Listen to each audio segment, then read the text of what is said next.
Vocês dois só existem para atrapalhar.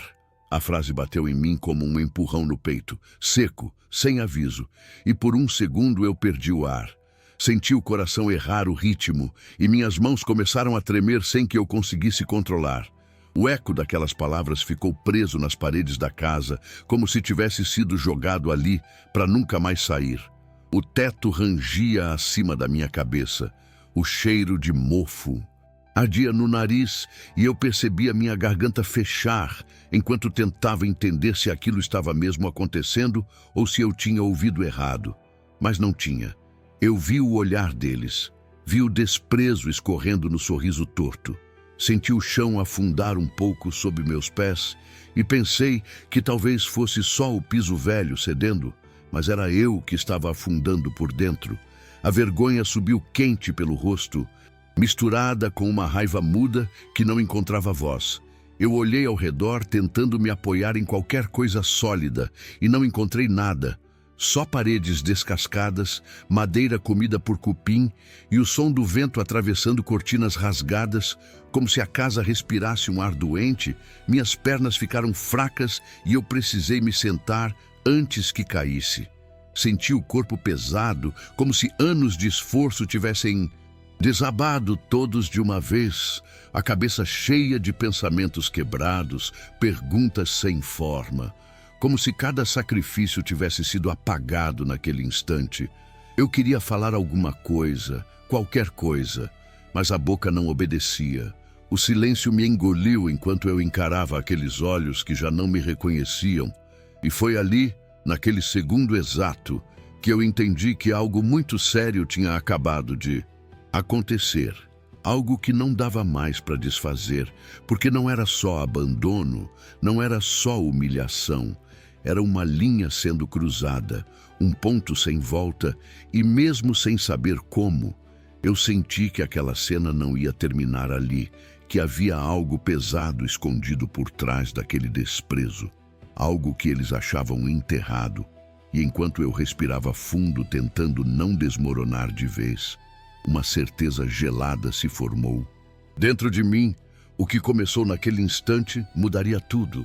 E eu juro para você, na hora eu ainda tentei me agarrar numa explicação que não me destruísse, como se eu pudesse chamar aquilo de um surto, um momento de raiva, qualquer coisa que me permitisse continuar acreditando que eles ainda eram meus filhos, mas o que eu vi em seguida arrancou essa última ilusão de mim com unha e dente.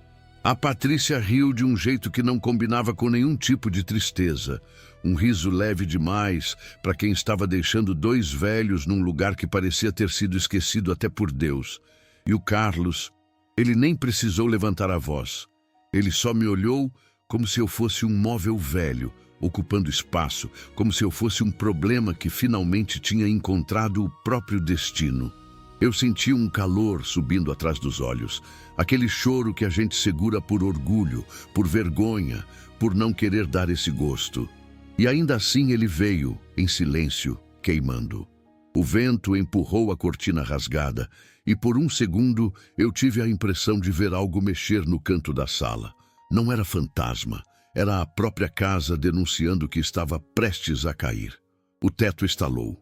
Um pó fino despencou bem na minha frente e eu fiquei parado olhando aquela poeira descer devagar, como se o tempo tivesse ficado lento só para eu sentir tudo com mais força. Minha cabeça começou a latejar e eu pensei, é aqui que termina? Porque não parecia abandono comum, parecia um recado. Parecia que eles tinham escolhido aquele lugar com intenção, como quem escolhe um cenário para apagar alguém. E quando essa ideia atravessou minha mente, eu senti um frio no estômago tão forte que me deu náusea.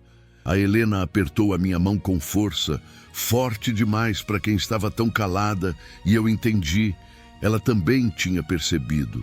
O jeito que ela puxou a bolsa para o colo, como se fosse instinto, como se estivesse protegendo algo.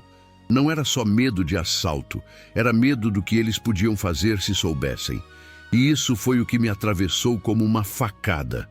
Eles não estavam só rindo da nossa dor. Eles estavam com pressa, pressa de ir embora, pressa de fechar a porta, pressa de deixar a gente sem voz. Eu vi o Carlos caminhar até a saída e, antes de virar, ele olhou por cima do ombro e soltou uma frase baixa, quase como quem não quer ser ouvido. Mas eu ouvi. Eu ouvi porque dentro de mim tudo tinha ficado agudo.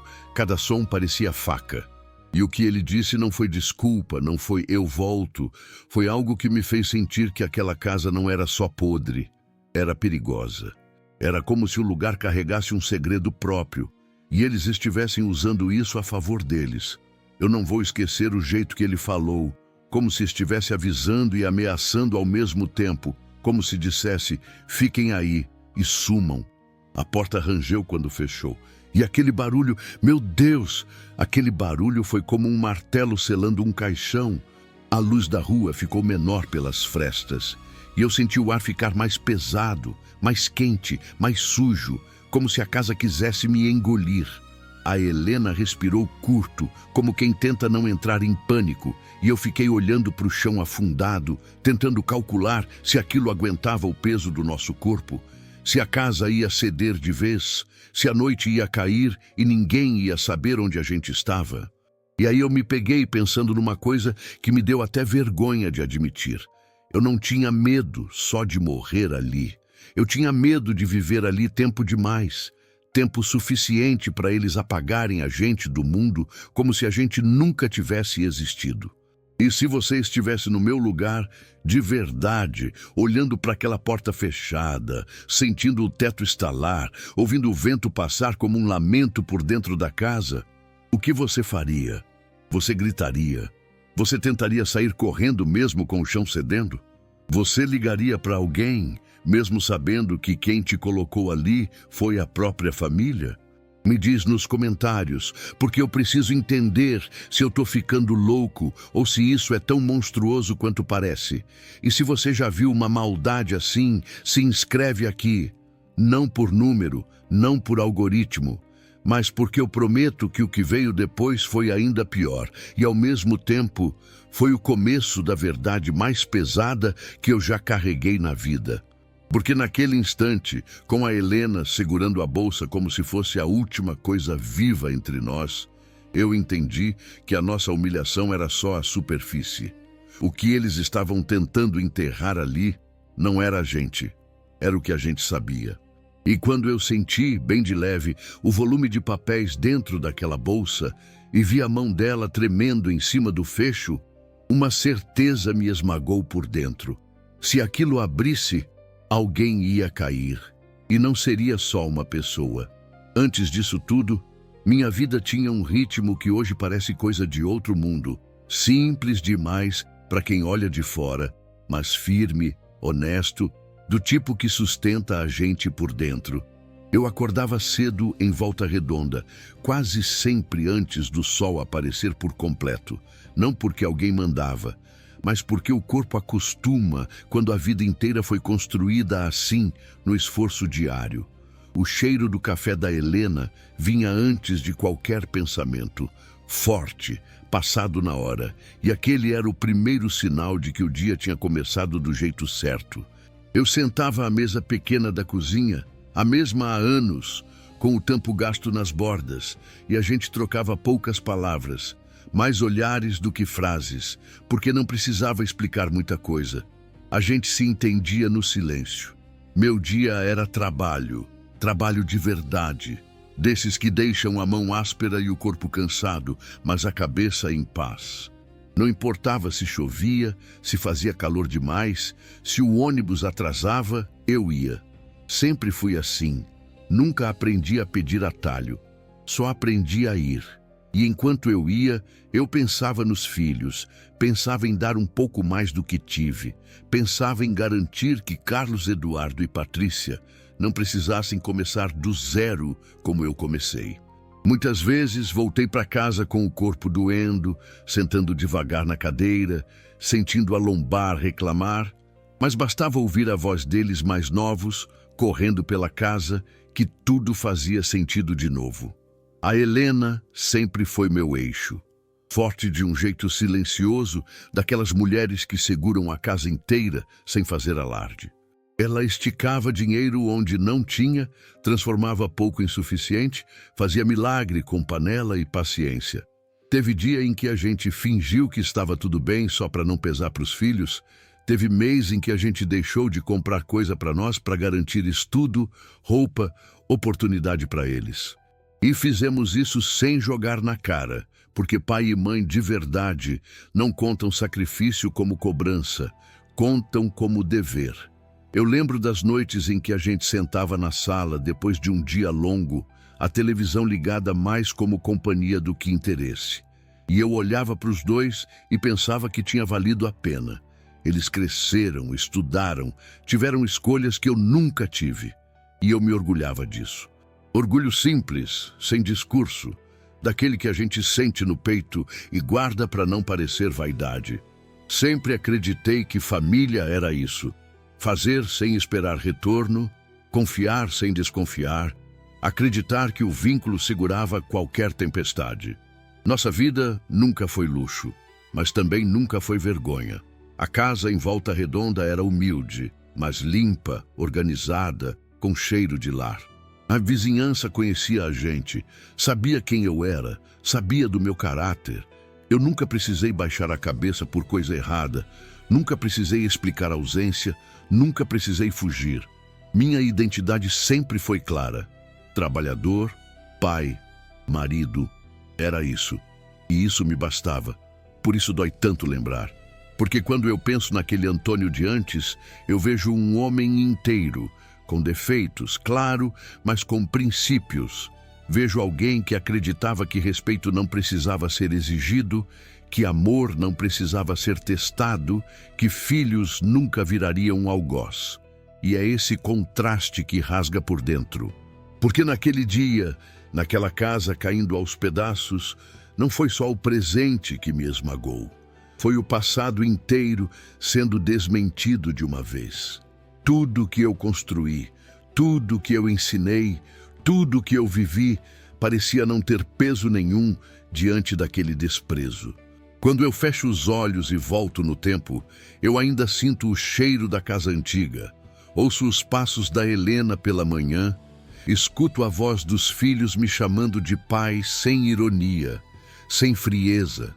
E abrir os olhos depois disso, naquele cenário de abandono, foi como acordar dentro de um erro que eu não sei em que momento cometi. Talvez seja isso que mais machuca, não entender quando a linha foi cruzada. Eu vivi acreditando que estava construindo algo sólido e de repente me vi jogado num lugar que simbolizava exatamente o contrário, como se tudo o que eu fui não tivesse valor algum.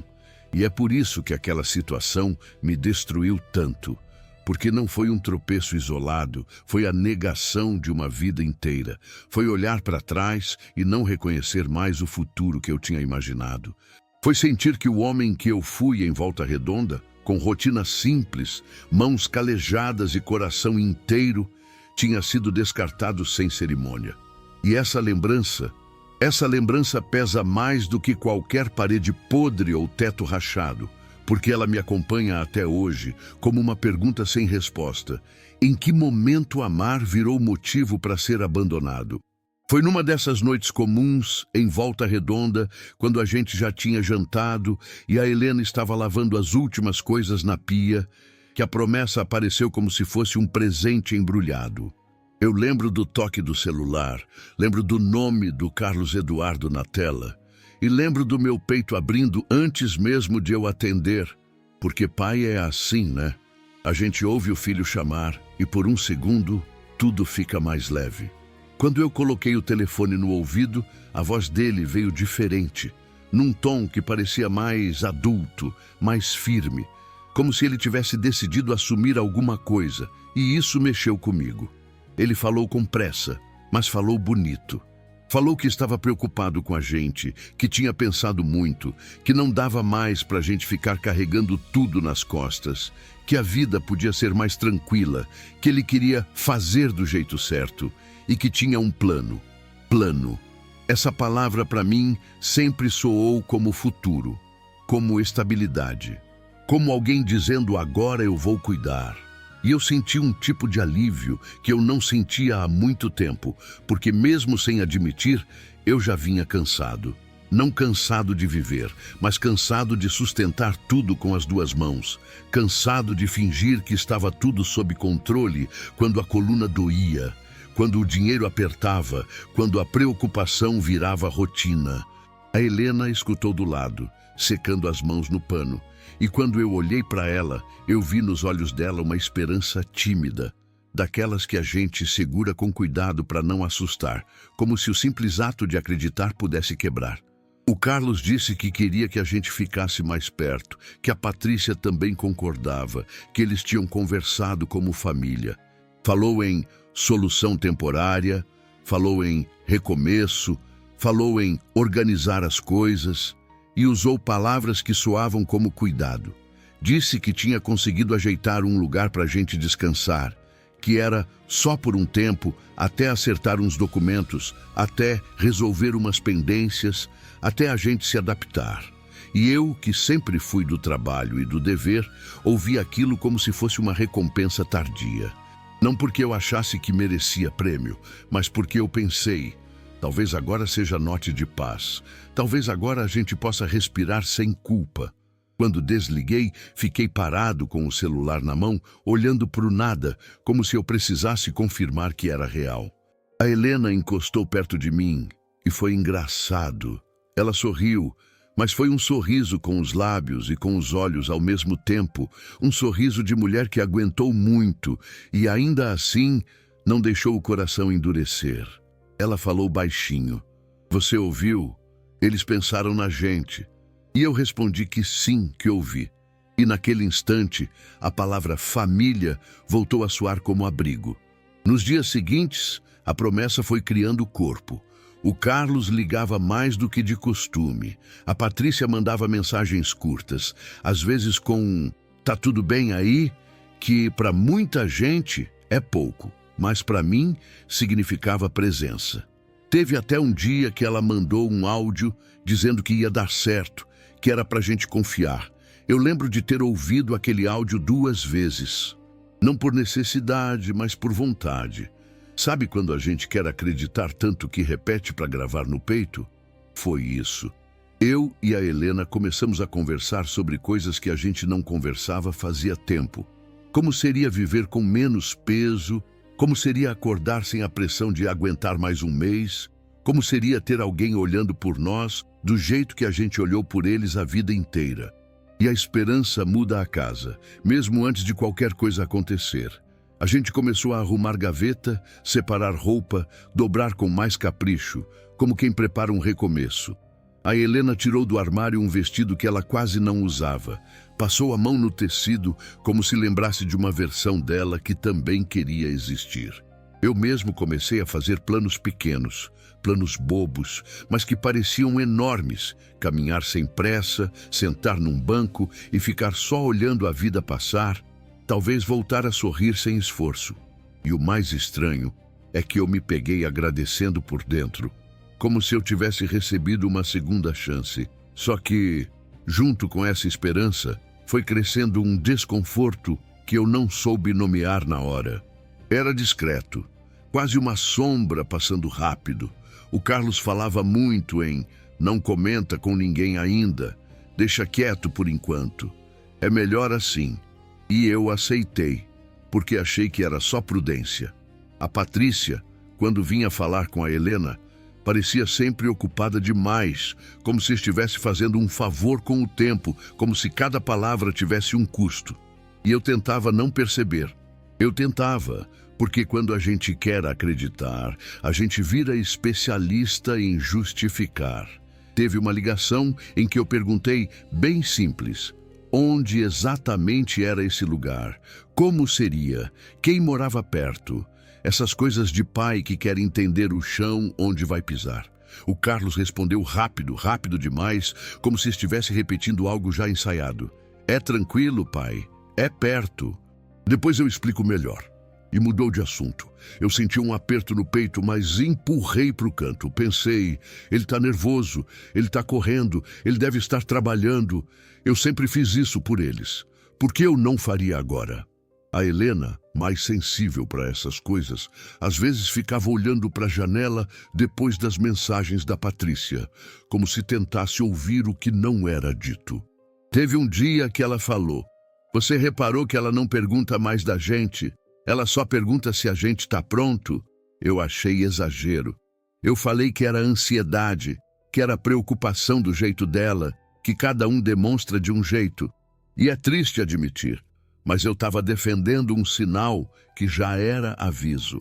Eu estava tentando proteger a imagem que eu tinha construído dos meus filhos, porque se eu deixasse essa imagem quebrar, eu ia ter que encarar um medo que pai nenhum quer encarar. O de que a gente pode criar alguém e mesmo assim não ser amado.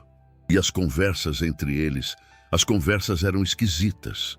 Quando o Carlos vinha em casa, ele não sentava mais como antes, não ficava à vontade, não se demorava. Ele olhava para o relógio, olhava o celular, respondia mensagem com a tela virada, como se não quisesse que a gente visse. A Patrícia, quando aparecia, parecia medir tudo com os olhos, como se estivesse avaliando o que a gente tinha, o que a gente podia levar, como se a gente fosse um problema logístico e não pai e mãe. Mas, de novo, eu não soube interpretar. Na hora, eu só senti de leve uma vergonha boba, como se eu precisasse provar que ainda era útil. A promessa continuou sendo dita de um jeito bonito, e é isso que torna tudo mais confuso, porque eles não vieram com agressão no começo. Eles vieram com discurso, com "é pro bem de vocês", com "vocês vão descansar", com "agora é nossa vez". E eu queria tanto acreditar nessa frase, "agora é nossa vez", que eu quase me convenci de que os silêncios eram só detalhes, que os olhares atravessados eram cansaço, que a pressa era preocupação. Eu me apeguei aos pequenos gestos, como quem se agarra numa tábua no meio do mar. Um boa noite, um já separou as coisas, um fica tranquilo. E olha que eu sou um homem que sempre desconfiou de gente de fora, mas com filho, a gente abaixa a guarda. Com filho, a gente entrega a chave do próprio peito. Eu me lembro de uma tarde em que eu e a Helena ficamos sentados na sala, só nós dois. E eu falei: talvez isso seja um sinal. Talvez Deus esteja olhando pela gente. A Helena não respondeu na hora. Ela só apertou minha mão e ficou quieta. E hoje eu entendo que aquele silêncio dela já era uma tentativa de me avisar sem me ferir. Se você já passou por um momento em que algo parecia bom demais e ao mesmo tempo tinha uma coisinha fora do lugar, você vai entender. Às vezes é só um olhar que dura um segundo a mais. Às vezes é uma frase que vem com pressa. Às vezes é um carinho que não esquenta. E eu não estou falando isso como quem já sabia. Eu estou falando como quem só entende agora, depois de tudo. Naquele tempo, eu era só um pai cansado se permitindo sonhar. E a cada dia que se aproximava dessa mudança temporária, a esperança aumentava e o desconforto também. Era como se eu estivesse caminhando por uma estrada bonita com sol, mas ouvindo ao longe um trovão que ninguém mais parecia escutar. Eu perguntava uma coisa, eles respondiam outra. Eu tentava prolongar uma conversa, eles encerravam rápido. Eu dizia: passa aqui para tomar um café. E vinha sempre um: hoje não dá. E mesmo assim, eu segui. Eu segui porque eu queria acreditar que família era ponte, não armadilha. Eu segui porque eu queria acreditar que aquela promessa era verdadeira. Só que, olhando agora, eu percebo que a promessa já vinha contaminada. Não por uma grande explosão, não por um grito, mas por detalhes pequenos, quase invisíveis, como rachadura fina que a gente só nota quando a parede cai. E naquela época, eu ainda estava do lado da parede inteira, sonhando com um futuro mais leve, sem imaginar que alguém, muito perto de mim, já estava batendo com força do outro lado. No dia da viagem, eu acordei com aquela mistura de ansiedade e cuidado que a gente sente quando vai sair de casa para algo que pode mudar a rotina. A Helena já estava de pé, mexendo nas coisas devagar, como se cada dobra de roupa fosse uma oração silenciosa para dar certo.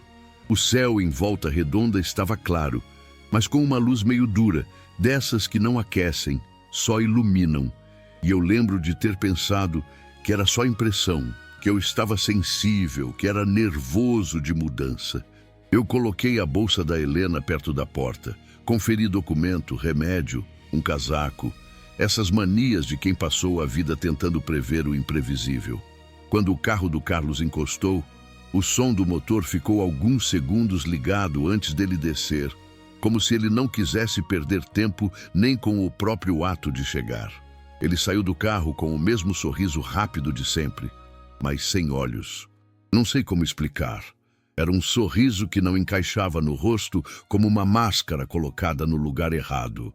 A Patrícia estava no banco do passageiro, batendo o dedo na tela do celular, e nem virou o corpo direito, isolando um oi apressado, daqueles que parecem mais uma obrigação do que uma vontade. Eu abracei os dois mesmo assim, porque pai abraça primeiro e entende depois. O abraço do Carlos foi curto, duro. O da Patrícia foi só um toque no ombro, como se encostar em mim por mais tempo fosse incômodo. A Helena percebeu. Eu vi pelo jeito que ela respirou mais fundo, mas ela não disse nada. A gente entrou no carro e eu senti uma coisa pequena, quase ridícula. Eu estava com a sensação de estar atrapalhando. A estrada começou e explica para mim. Como é que um caminho que eu já fiz tantas vezes pode ficar estranho de repente? O rádio estava baixo, uma música qualquer, mas ninguém cantava, ninguém comentava, ninguém fazia piada. O silêncio ia se esticando como um elástico. E cada vez que eu tentava puxar assunto, ele voltava mais forte. Eu falei do tempo, falei de Volta Redonda, falei da vizinhança, falei do café que a Helena tinha feito, coisas pequenas para manter a vida normal dentro do carro. O Carlos respondia com aham, depois a gente vê. E a Patrícia soltava uns tá, pois é, sem levantar os olhos do celular. A Helena, do meu lado, ficava com as mãos no colo, apertando os dedos uns nos outros, olhando pela janela como se procurasse um sinal no mundo que explicasse aquele clima. A cada quilômetro, a promessa parecia ficar mais distante e o desconforto mais presente. Eu tentava me convencer de que era só cansaço deles, que era estresse, que era trânsito, mas havia alguma coisa na forma como eles se evitavam, como se evitavam trocar olhar um com o outro, como se cada palavra fosse medida para não escapar um pedaço de verdade. Em certo momento, eu vi o Carlos olhar para o retrovisor e prender o olhar em mim por meio segundo, e foi um olhar rápido, mas carregado de alguma coisa que não era carinho, era ansiedade. Era como quem confere se uma coisa continua no lugar. Eu senti um frio na nuca e desvio o olhar, com vergonha até de suspeitar. A paisagem foi mudando. Saímos do que eu conhecia, daquele sentimento de minha cidade, e fomos entrando em ruas mais cheias, mais barulhentas, com uma pressa diferente. Uma pressa que não tem calma nem para respirar. E quanto mais a gente se aproximava de Nova Iguaçu, mas eu sentia que estava entrando num território onde eu não tinha controle de nada.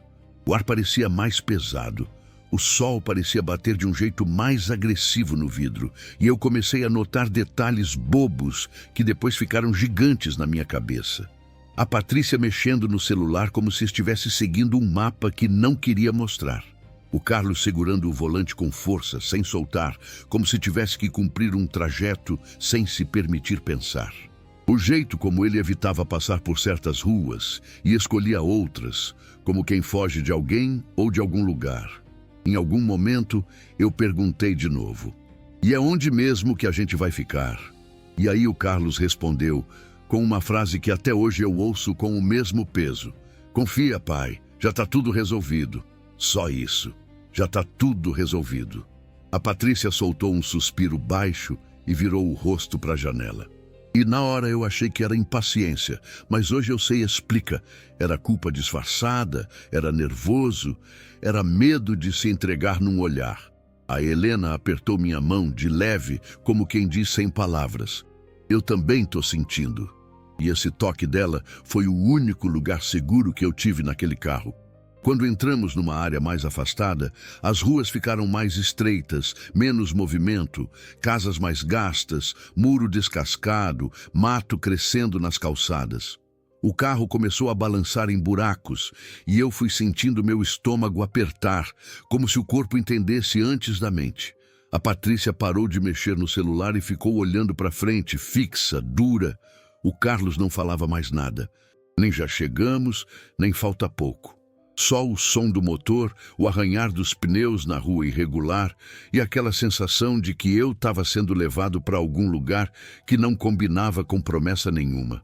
Eu comecei a lembrar de pequenas coisas que eles tinham dito nos dias anteriores. Não comenta com ninguém, é só por um tempo, é melhor assim.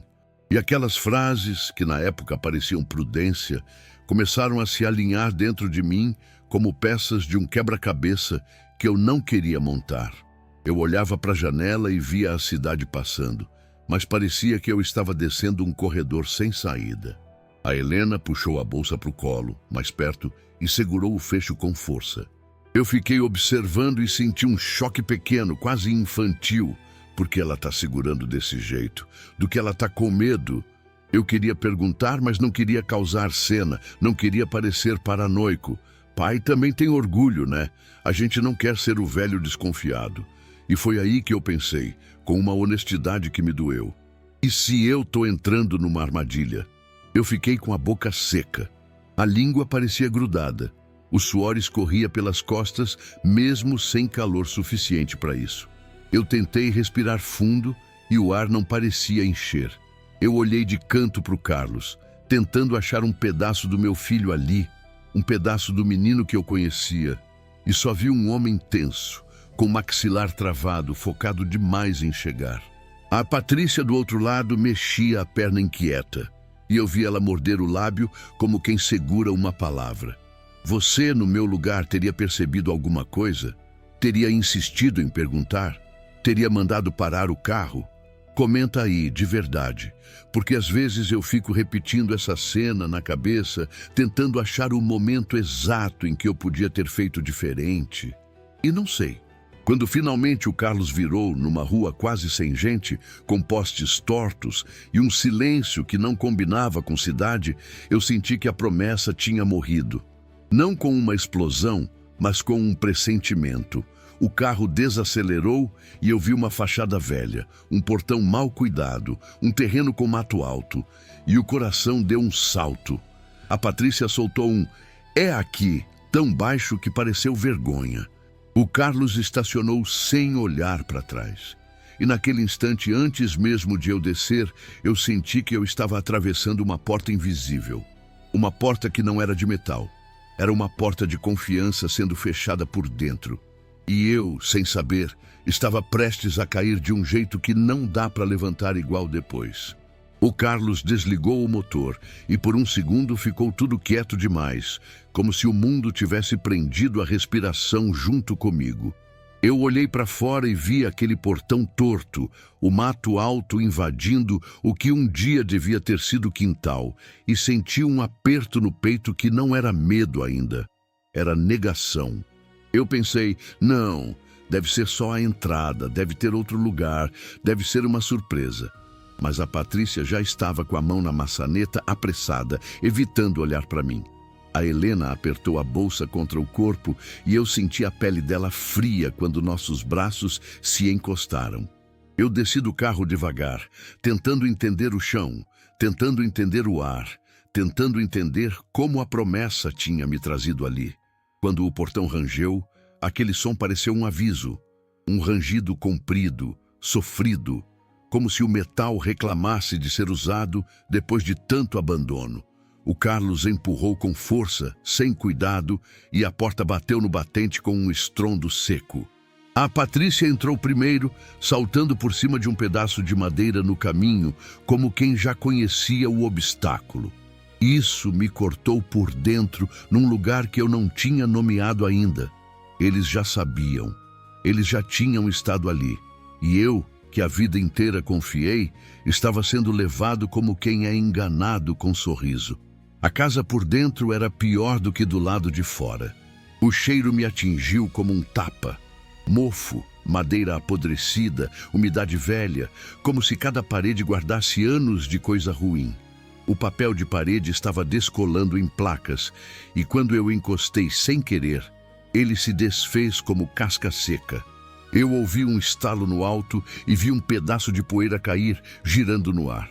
A luz entrava cortada por frestas, iluminando partículas suspensas, como se até o pó tivesse presença. Cortinas rasgadas balançavam com o vento e faziam sombra no chão afundado. Sombra comprida, tremendo, parecendo coisa viva.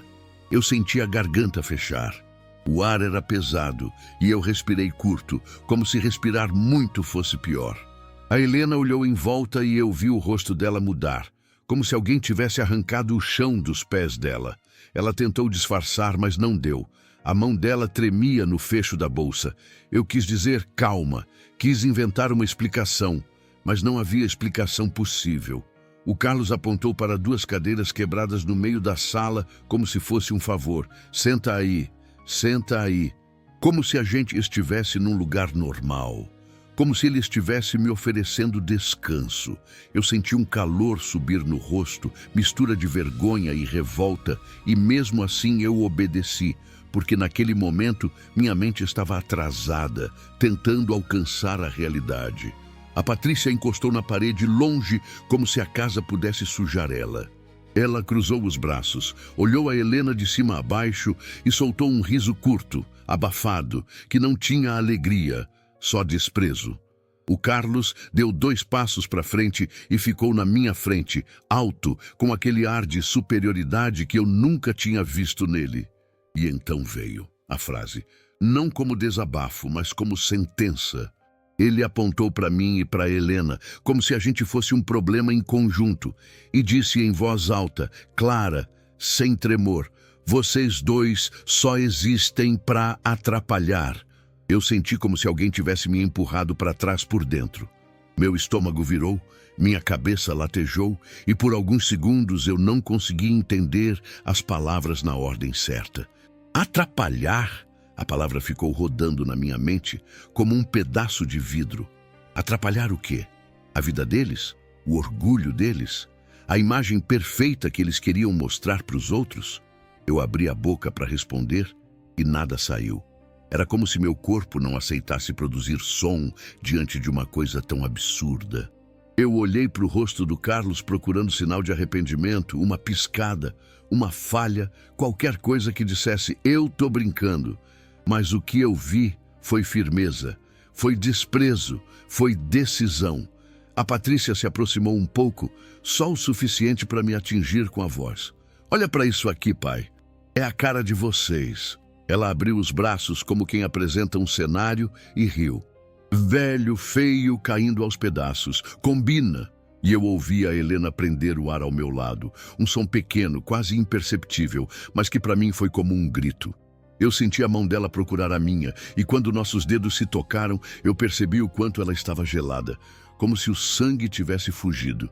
O Carlos mexeu no bolso, tirou o celular, olhou a hora como se estivesse atrasado para algum compromisso importante, e isso foi um golpe pior do que a frase.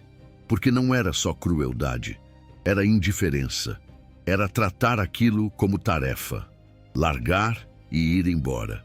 Eu vi ele fazer um gesto com a cabeça, um gesto curto, e a Patrícia entendeu.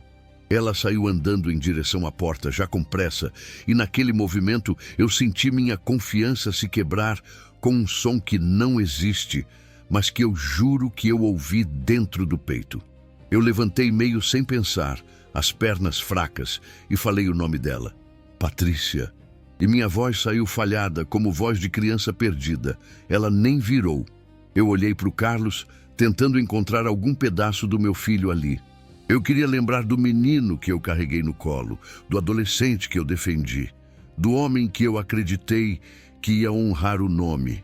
Mas ele me encarou com um olhar frio, duro, e falou baixo, como se fosse conselho. Fica aí, é melhor para todo mundo.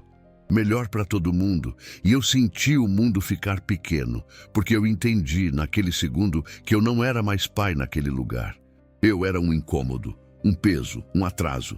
A vergonha me queimava. Eu sentia o rosto quente, a boca seca, a garganta apertada. Meu coração batia forte demais, como se quisesse fugir do peito.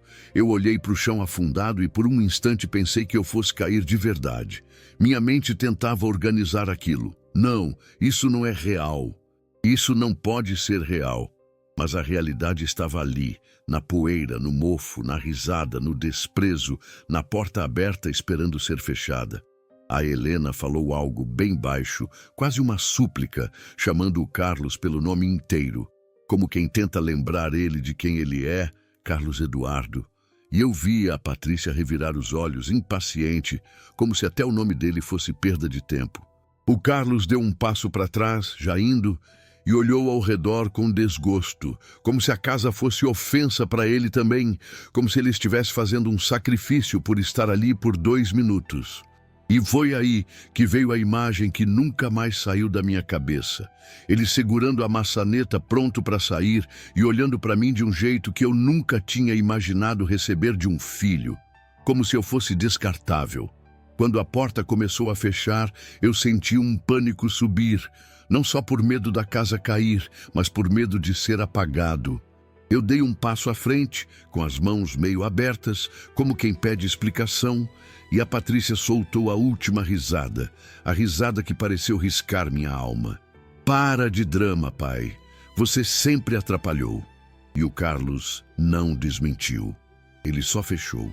E o barulho da porta batendo foi a coisa mais violenta que eu já ouvi, porque naquele som eu entendi que a humilhação não era um acidente, era escolha, era rejeição planejada.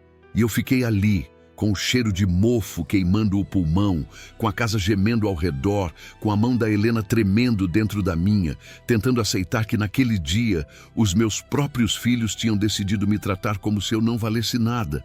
Eu não sei te explicar direito quanto tempo eu fiquei parado depois que a porta bateu, porque parece que o relógio perdeu sentido. O silêncio que ficou não era um silêncio normal. Era um silêncio pesado, grosso, que encostava na pele. Eu ouvia a madeira estalando em algum lugar da casa, o vento fazendo a cortina bater de leve na parede e a minha respiração curta, falha, como se eu tivesse levado uma pancada e ainda estivesse tentando lembrar como se respira.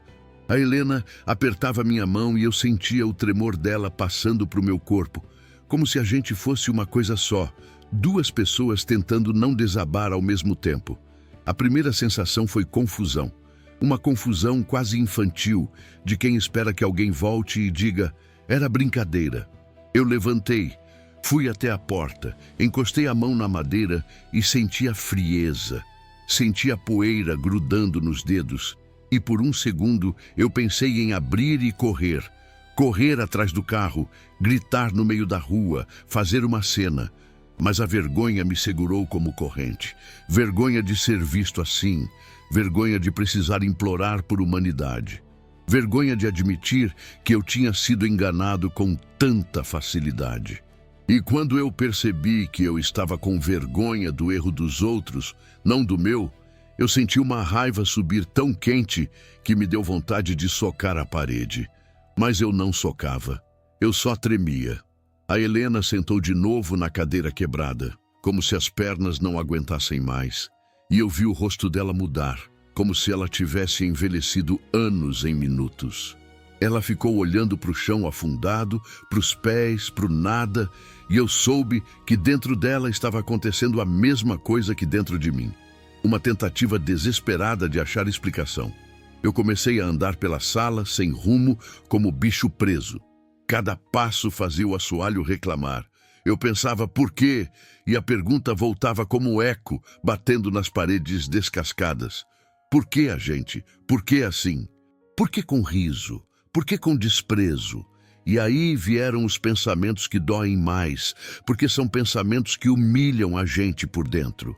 Eu comecei a revisar minha vida inteira em segundos, procurando um erro que justificasse aquilo. Eu fui duro demais? Eu fui mole demais? Eu não dei o suficiente? Eu dei demais? Eu me peguei procurando culpa como se a culpa fosse uma forma de controle, como se encontrar um motivo me devolvesse algum poder. Porque aceitar que alguém faz mal por escolha, por frieza, por interesse. Isso é uma sensação que desmonta a gente. Eu queria acreditar que havia um motivo nobre, uma confusão, qualquer coisa. Mas tudo que eu lembrava era o olhar frio deles e a frase cortando meu peito. A noite foi caindo e, com ela, um medo que eu nunca tinha sentido desse jeito. Medo de a casa desabar. Medo de alguém entrar ali. Medo de passar mal e não ter quem socorra. Medo de morrer esquecido, como se nossa vida pudesse ser apagada com uma porta fechada.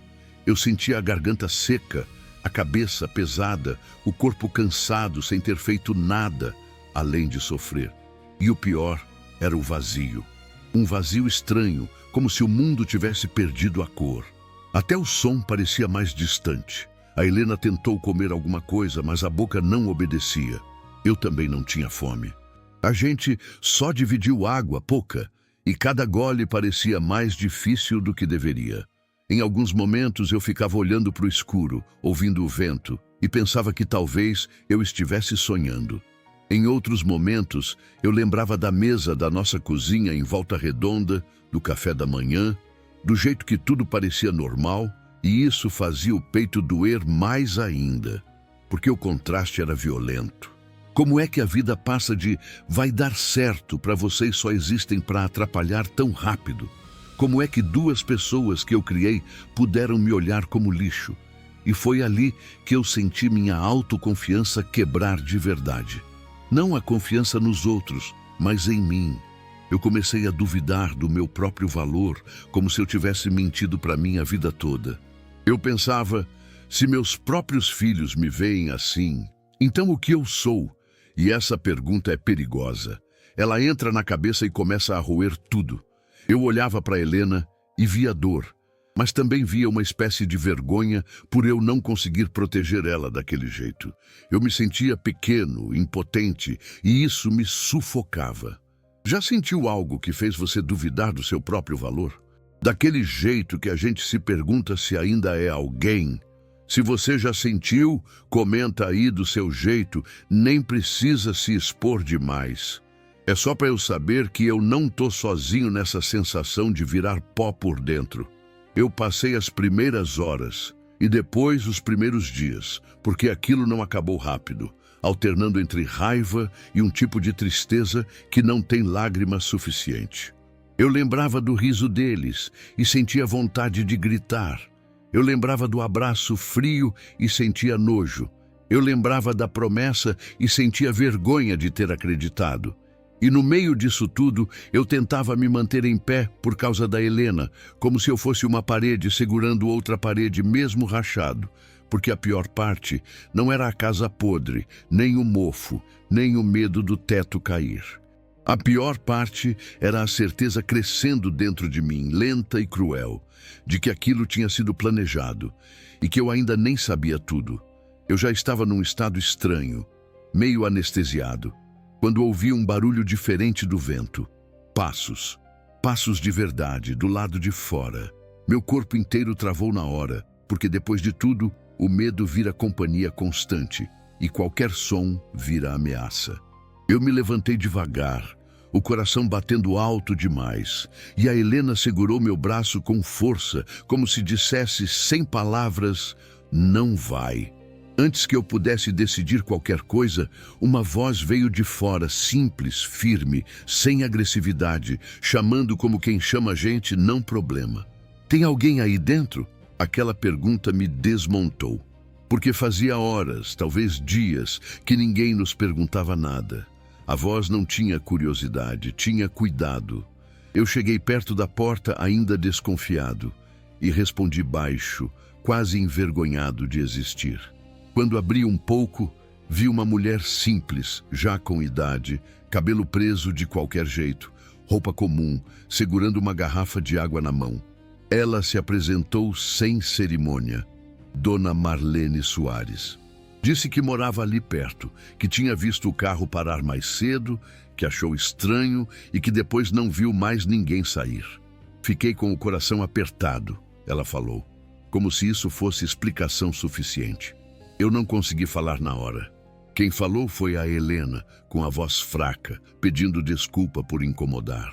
E aquilo me doeu de um jeito diferente porque a gente estava pedindo desculpa por existir, por precisar. A dona Marlene entrou sem fazer cara de nojo, sem olhar torto para casa, sem julgar. Ela olhou primeiro para a gente, só para a gente. Estendeu a água como quem oferece abrigo. Eu peguei a garrafa e senti a mão tremer tanto que quase deixei cair. O primeiro gole desceu rasgando, não porque a água estava gelada, mas porque parecia que até aquilo tinha sido negado para nós. Ela olhou ao redor, respirou fundo e disse uma frase que eu nunca vou esquecer. Aqui não é lugar de gente. Não falou com desprezo, falou com indignação. E naquele instante eu senti algo estranho, quase um choque emocional, porque alguém estava do nosso lado. Alguém estava vendo a injustiça. Ela puxou uma cadeira melhor, limpou com a mão mesmo, mandou a gente sentar direito. Perguntou se estávamos bem, mas não daquele jeito automático. Perguntou olhando nos olhos, esperando resposta. Quando a Helena começou a falar, foi como abrir uma torneira que estava travada. Ela contou pedaços, não tudo, mas o suficiente. E a dona Marlene ouviu, não interrompeu. Não tentou consertar, não deu conselho vazio, só ouviu, em silêncio. Às vezes balançava a cabeça, às vezes apertava os lábios como quem segura a própria revolta. Eu fiquei olhando aquela cena com uma sensação estranha no peito, uma mistura de alívio e incredulidade. Como é que uma estranha podia oferecer mais humanidade do que os próprios filhos? Ela disse que a gente não podia ficar ali, que era perigoso, que conhecia aquele lugar, que já tinha visto coisa ruim acontecer. Falou isso com cuidado, sem assustar, mas com firmeza. Disse que tinha uma casa simples, pequena, mas limpa. E que a gente podia ir para lá, nem que fosse só para descansar, tomar um banho, respirar. E quando ela falou vocês, no plural, com respeito, algo dentro de mim começou a se reorganizar. Eu não me sentia mais um estorvo. Eu me sentia gente de novo. O caminho até a casa dela foi curto, mas para mim pareceu uma travessia enorme. Cada passo para fora daquela casa em ruínas era como soltar um peso invisível. Quando entramos no espaço dela, simples, organizado, com cheiro de café e comida feita com cuidado, meu corpo reagiu antes da mente. Eu sentei e senti as pernas falharem, não de medo, mas de cansaço acumulado. A Helena começou a chorar, um choro contido, antigo, e a dona Marlene não tentou calar. Só colocou a mão no ombro dela e ficou ali. Naquele ambiente, nada era luxo, mas tudo era digno. Um copo limpo, uma toalha dobrada, uma palavra dita com respeito. Coisas pequenas que, depois do que a gente viveu, pareciam gigantes. Eu percebi que a bondade verdadeira não faz barulho, não se anuncia. Ela simplesmente aparece. E naquele momento, sem discurso, sem promessa, sem interesse, alguém tinha estendido a mão quando eu já não acreditava mais em mão nenhuma. A esperança não voltou de uma vez. Ela voltou devagar, cautelosa, como bicho machucado. Mas voltou. Porque naquele contraste brutal entre a frieza de quem me descartou e o calor de quem não me devia nada, eu comecei a entender que talvez o problema não estivesse em mim, talvez o mundo ainda tivesse gente, talvez eu ainda tivesse valor. E só essa possibilidade, só essa fresta, já foi o suficiente para eu conseguir respirar um pouco melhor pela primeira vez desde a queda. Eu fiquei um tempo olhando para a bolsa da Helena como se ela fosse uma terceira pessoa na sala, uma presença silenciosa que tinha atravessado tudo com a gente. Era uma bolsa velha, dessas de couro gasto, com o fecho meio torto de tanto abrir e fechar ao longo dos anos. Mas naquela noite ela parecia mais pesada do que o normal, não pelo material, e sim pelo que carregava dentro. A Helena não largava. Mesmo na casa da dona Marlene, mesmo com água, com café, com um pouco de paz, ela mantinha a bolsa encostada no corpo, como se o instinto dissesse que, se alguém encostasse nela, o mundo podia desabar de novo. A dona Marlene percebeu também. Eu vi, quando ela olhou de canto, quando ficou em silêncio esperando a Helena respirar, esperando o momento. Porque tem coisa que a gente não arranca do outro com pergunta direta. Tem coisa que só sai quando a pessoa sente que não vai ser julgada. E a Helena ficou ali, os olhos fixos num ponto qualquer da parede, como se estivesse tentando decidir entre continuar suportando sozinha ou dividir o peso antes que ele esmagasse de vez. Foi quando ela falou meu nome, Antônio, daquele jeito que vem com medo e decisão ao mesmo tempo. Eu me virei para ela e na hora eu soube. Vinha coisa grande. A voz dela falhou. Ela apertou o fecho da bolsa com os dedos tremendo e eu senti uma sensação estranha subir pelas costas, como se eu estivesse prestes a abrir uma porta que eu passei a vida evitando. A dona Marlene se afastou um pouco, respeitosa, mas não foi embora. Ficou ali como quem oferece presença, não curiosidade. A Helena respirou fundo e disse que aquilo nunca era para ter chegado naquele ponto. Disse que ela guardava há anos, não por maldade, não por vingança, mas por proteção. Proteção nossa. Proteção daquilo que ainda restava de família, quando a gente achava que família podia ser salva. Ela falou que durante muito tempo ela tentou acreditar que os filhos iam mudar, que certos caminhos eram só fase, que certas escolhas eram só influência. E eu fui ouvindo com um nó na garganta, porque eu reconhecia aquela esperança cansada. Eu também carreguei isso. A diferença é que eu carreguei sem prova. Ela carregou com papel. Quando ela finalmente abriu a bolsa, o som do fecho pareceu alto demais. Um clac simples, mas que ecoou dentro de mim, como se fosse a caixa sendo destrancada. Ela tirou um envelope amarelado, daqueles antigos com bordas gastas, e depois outro e mais outro. Alguns dobrados, outros dentro de plástico, como quem tentou preservar do tempo. Eu vi caligrafia velha, vi datas, vi assinaturas e senti meu estômago apertar, porque aquilo não era lembrança bonita. Aquilo era coisa que se esconde porque pode destruir. A Helena falou que as cartas tinham aparecido aos poucos, uma primeiro como um aviso, depois outra como confirmação. E depois documentos, cópias, anotações, coisas que ela juntou em silêncio, noite após noite, guardando sem contar nem para mim, porque ela tinha medo. Medo de eu perder a cabeça, medo de eu confrontar antes da hora, medo de eu morrer sem entender o tamanho do buraco que a gente estava pisando.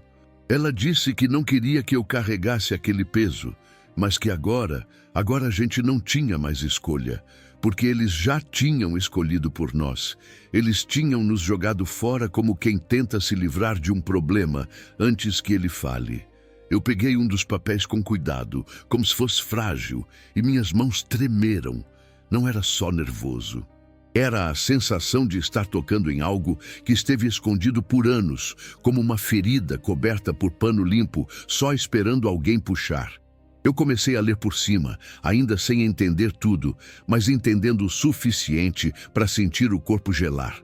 Nomes, situações, frases que não combinavam com erro ou mal-entendido. Aquilo tinha intenção, tinha planejamento, tinha sujeira. E de repente a frase, vocês só existem para atrapalhar, ganhou outra cor. Não era só crueldade, era medo. Medo de que a gente ainda existisse. Medo de que a gente abrisse a boca. A dona Marlene, que até então só observava, franziu a testa quando viu a quantidade de papéis e falou baixinho, meu Deus, isso aí é sério. E quando ela disse sério, daquele jeito, não foi como quem aumenta drama. Foi como quem reconhece perigo. Ela pediu para Helena guardar de novo, não por esconder, mas por segurança, e sugeriu que a gente respirasse antes de tomar qualquer atitude. Foi a primeira vez, desde a queda, que eu senti que alguém estava pensando com clareza por nós. E isso me deu um tipo de alívio e, ao mesmo tempo, um medo novo. Porque a verdade, quando aparece, não vem só como libertação. Ela vem como ameaça também. Ela muda o chão, ela muda o rumo. E eu comecei a entender que aquilo podia virar o jogo, mas também podia colocar a gente em risco de um jeito que eu nunca tinha imaginado. Eu olhei para Helena e vi no rosto dela uma mistura de culpa e coragem. como se ela estivesse finalmente abrindo a caixa, que trancou por anos para manter a casa de pé. Só que agora a casa já tinha caído e não tinha mais por que fingir. Eu sei que você pode estar se perguntando o que eu faria naquele momento, com algo tão grande nas mãos, com um passado inteiro dobrado em papel, capaz de destruir reputações, carreiras, gente que se acha intocável. E eu te pergunto também, de verdade, se você estivesse no meu lugar, segurando uma verdade dessas, você esconderia por medo ou usaria para se proteger? Comenta aí do seu jeito, nem precisa dizer muito, porque eu mesmo ainda sinto a garganta apertar só de lembrar. Naquela noite, com o envelope aberto sobre a mesa simples da dona Marlene, eu senti que eu tinha vivido anos acreditando numa versão confortável da minha família e que a Helena, em silêncio, tinha guardado a versão real. E a descoberta não me trouxe paz imediata. Ela trouxe um tipo de clareza dolorosa, como luz forte no olho. Mas junto com essa dor, veio uma coisa que eu não sentia desde Volta Redonda. A sensação de que eu não estava completamente sem saída. Porque pela primeira vez, eu entendi que eu não era só vítima. Eu era alguém que ainda tinha algo que eles não conseguiam controlar. E a partir dali, nada mais seria pequeno. Eles voltaram alguns dias depois, e o jeito como voltaram já dizia tudo antes mesmo de abrirem a boca. Não foi com pressa, não foi com arrogância, não foi com aquela frieza segura de quem acha que controla a situação. Foi devagar, medido. Carlos Eduardo apareceu primeiro, parado do outro lado do portão da dona Marlene, olhando ao redor como quem confere se está sendo visto. Patrícia veio logo atrás, com um sorriso ensaiado que não alcançava os olhos. Eu vi aquela cena pela janela e senti algo diferente do que senti da primeira vez. Não foi medo, não foi vergonha. Foi um silêncio firme por dentro, como se alguma coisa tivesse finalmente se encaixado. Quando abri a porta, nenhum dos dois me chamou de pai. Carlos começou com a voz baixa, quase cuidadosa demais, dizendo que queria conversar, que tudo tinha sido mal entendido, que as coisas saíram do controle. Patrícia entrou logo depois, se aproximando da Helena com um abraço que não pediu permissão, falando que estava preocupada, que tinha pensado muito, que estava com saudade. Eu observei aquilo como quem assiste a uma peça ruim, porque agora eu via os fios, via o interesse, via o medo escondido atrás das palavras macias. E pela primeira vez, eu não corri para preencher o silêncio. Carlos respirou fundo e soltou a primeira desculpa pronta, dizendo que aquele lugar não era para ter sido daquele jeito, que era provisório, que a gente entendeu errado. Eu senti o sangue ferver, mas mantive a voz firme. Eu disse que provisório não tem mofo, que cuidado não vem com riso, que amor não fecha a porta na cara. Ele desviou o olhar, e nesse gesto pequeno eu vi tudo o que precisava. Patrícia tentou entrar no meio, dizendo que a gente estava exagerando, que a idade pesa, que às vezes a gente interpreta as coisas errado. E foi aí que eu senti a ilusão morrer de vez. Porque quando alguém tenta te convencer de que a sua dor é exagero, essa pessoa já deixou de te respeitar faz tempo. Eu falei devagar, escolhendo cada palavra como quem pisa em chão firme depois de muito escuro. Eu disse que o problema não foi a casa, nem o abandono físico, nem o medo. O problema foi o desprezo, foi a frase, foi o riso, foi o olhar que me tratou como estorvo. Eu disse que aquele dia não me tirou só um teto, me tirou a imagem que eu tinha deles. E isso não se reconstrói com pedido de desculpa feito por conveniência. A Patrícia começou a chorar, mas era um choro seco, que vinha rápido demais. Carlos fechou a cara e tentou endurecer, dizendo que eu estava sendo injusto, que eu não sabia de tudo. E eu respondi pela primeira vez sem tremor que agora eu sabia o suficiente. Quando mencionei que havia coisas guardadas, coisas que nunca deveriam ter sido necessárias, o ar mudou. Não precisei detalhar, não precisei levantar a voz. Bastou a frase parar no ar. Eu vi o corpo do Carlos enrijecer Vi a Patrícia perder a cor do rosto, o medo apareceu ali, nu, sem maquiagem. Eles começaram a falar rápido, tropeçando nas próprias palavras, dizendo que podiam ajudar, que iam resolver tudo, que a gente podia voltar a ser família. Família. Aquela palavra, dita daquele jeito, soou vazia. E foi nesse momento que eu entendi que não precisava provar nada. Eu só precisava dizer não. A Helena, que até então estava em silêncio, se levantou. E o jeito como ela se levantou mudou a sala. Ela não gritou, não chorou. Ela falou com uma calma que doeu mais do que qualquer acusação. Disse que passou anos protegendo, esperando, acreditando. Disse que segurou verdades por amor, mas que amor não pode ser prisão. Ela disse que não imploraria mais, que não explicaria mais, que não carregaria mais o peso de escolhas que não foram dela. E quando ela terminou, eu vi nos olhos dos dois algo que eu nunca tinha visto antes: limite. Eu completei dizendo que dignidade não se negocia, que respeito não se pede, que quem transforma pai e mãe em obstáculo perde o direito de usar o laço quando convém.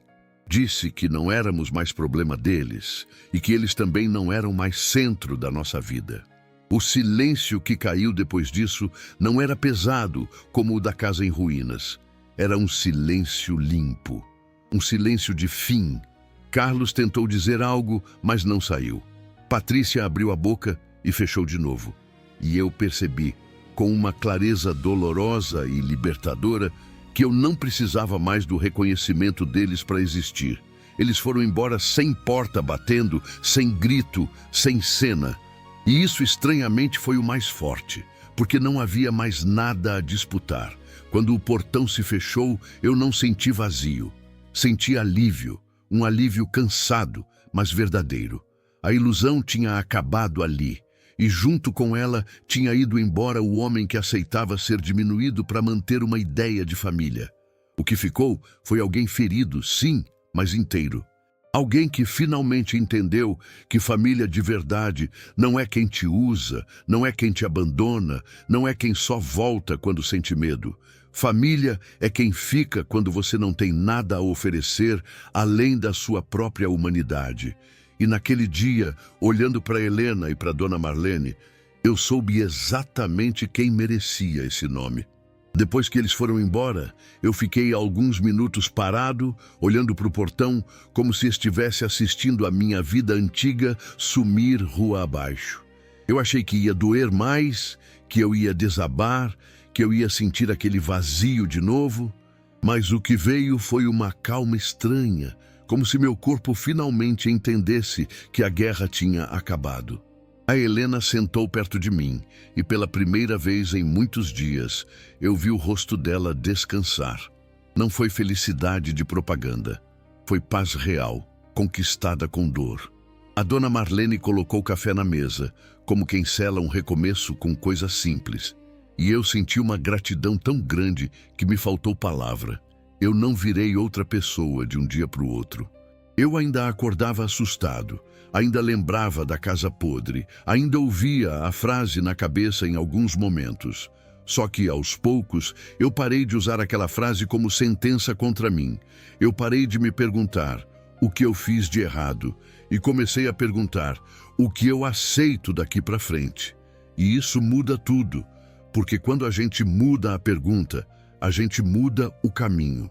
A decisão que eu tomei foi simples e definitiva. Eu e a Helena não íamos mais viver com medo, nem com vergonha, nem implorando por migalha de afeto. O que estava guardado em papel continuou guardado do jeito certo, como proteção, como limite, como lembrança de que bondade não é fraqueza. A gente buscou orientação, conversou com pessoas de confiança, e eu entendi que justiça não é gritar mais alto, é saber a hora de se levantar e a hora de fechar a porta por dentro, não para se vingar, mas para não ser ferido de novo. A vida seguiu. A gente voltou a ter rotina, mas uma rotina diferente. Menos pressa de agradar, menos necessidade de provar. Eu e a Helena começamos a cuidar da nossa saúde, do nosso sossego, do nosso espaço. Eu passei a valorizar as coisas pequenas que antes eu tratava como obrigação. Um almoço em paz, um fim de tarde sem tensão, um olhar de respeito. E eu aprendi, do jeito mais duro, que família não é sangue sozinho. Família é presença, é cuidado, é quem não te transforma em peso quando você está fraco. Eu também aprendi sobre amor. Amor não é aceitar humilhação para manter aparência. Amor não é se calar para não incomodar. Amor de verdade é aquele que te protege, inclusive de quem tenta te quebrar. E dignidade. Dignidade é lembrar que a gente não precisa ser escolhido por quem nos despreza. A gente precisa se escolher primeiro. Eu demorei, mas eu aprendi. Hoje eu consigo falar disso sem sentir que vou desmoronar. E isso, para mim, é a prova de que o ciclo se fechou. Não porque eu esqueci, mas porque eu entendi. Eu parei de viver esperando uma versão dos meus filhos que talvez nunca volte a existir. E comecei a viver a vida que ainda pode ser boa, mesmo depois da ferida. Existe paz, sim, existe. Não é uma paz sem cicatriz. É uma paz com cicatriz. E talvez seja essa a mais verdadeira. E se essa história te tocou de alguma forma, fica por aqui comigo. Se inscreve no canal como quem escolhe caminhar junto, ativa o sininho para não perder as próximas histórias, porque tem muita gente por aí achando que não tem valor, e às vezes uma história é o empurrão que falta para a pessoa se levantar. Eu vou continuar contando, porque eu sei o que é ser tratado como nada, e eu sei o que é descobrir que a gente vale muito mais do que disseram. Agora tem mais 2 histórias aparecendo na sua tela. Clique para assistir agora.